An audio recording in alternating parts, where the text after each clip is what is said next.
التوكسوبلازما ومرض القطط اسئله كتير جدا بنتسالها في العياده. دكتور انا هتجوز او انا عايزه اخلف وعندي قطه، هل الكلام ده يعوق موضوع الحمل ولا لا؟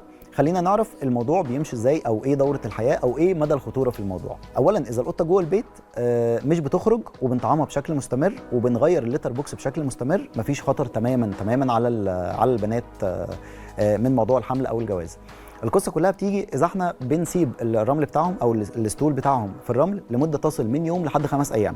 بيحصل حاجه اسمها اوسيست. الاوسيست دي هي الطور المعدي اللي بيتنقل لينا، او بالظبط اسمها سبوروليتد اوسيست. هي دي اللي بتتنقل للانسان عن طريق ان الرمل يفضل متعرض للهواء اكتر من يوم، او من يوم لحد 5 ايام. فاحنا اذا بنغير الرمل بشكل مستمر فاحنا في غنى تام او في وقايه تامه من موضوع التوكسوبلازما. الابحاث والنتائج بتقول ان الموضوع بيتنقل بشكل اكبر من اللحوم المصنعه. اذا احنا مثلا اللحوم البارده، البيف، البرجر، السجق، الخضار، الباي برودكت بتاعت اللحمه، هي دي اللي بتنقل بشكل اكبر. بيوصل الموضوع ل 70%، 30% فقط عن طريق القطط.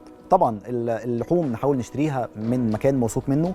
ايفن حتى اللحمه فيها الاوسيست او فيها الانفكشن. اذا احنا سوينا اللحمه لدرجه تصل ل 70 درجه الموضوع بيبقى سيف، يعني مفيش مشكله. كمان القطط بيحصل لها شيدنج خلال دوره حياتها لمده اسبوعين فقط على مدار دوره حياتها بتخرج التوكسوبلازما. فاحنا اذا بننظف الرمل بشكل مستمر وبناخد بالنا من الاكل بتاعهم ومش بنخرجهم بره كتير ان هم يحتكوا بقطط شارع او بفئران او حاجات زي كده، لان ممكن ياخدوا المرض بشكل غير مباشر برضو من الشارع او من الستول اللي في الشارع. فالكي بوينت كله هيجين ونظافه. اذا احنا بنغير الرمل بشكل مستمر، بنطعم القطه بتاعتنا بشكل منتظم، بنتابع مع الدكتور البيطري، مش بتاكل لحوم بارده او حاجات مش مستويه، فاحنا في امان تام من موضوع التوكسوبلازما.